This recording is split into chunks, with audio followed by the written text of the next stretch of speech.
Aujourd'hui, dans l'Union européenne, il y a officiellement 30 millions de personnes qui sont en situation de handicap. C'est beaucoup plus probablement puisqu'il y a 100 millions de personnes dans l'Union européenne qui s'estiment en situation de handicap.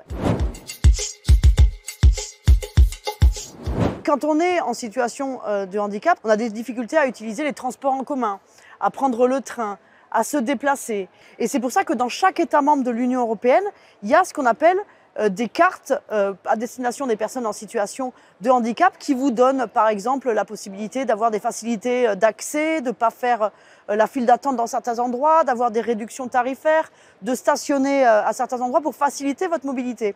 Et le projet d'une carte européenne du handicap, ça permettrait à ce que quand vous êtes en situation de handicap, quand vous vous déplacez dans tous les pays de l'Union européenne, dans chacun de ces pays-là, vous avez accès aux facilités qui sont permises pour les personnes en situation de handicap.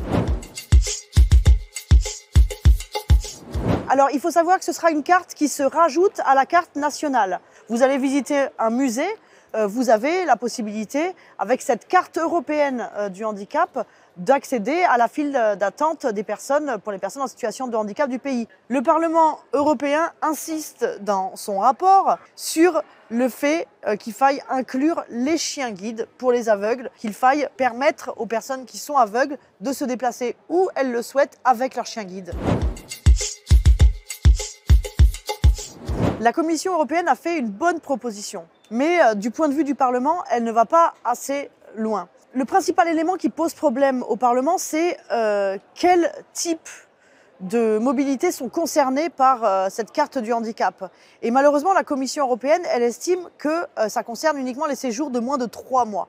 Or, vous avez un certain nombre de personnes qui a besoin d'aller à l'étranger ou souhaite aller à l'étranger pour, par exemple, un stage ou, par exemple, un emploi à l'étranger.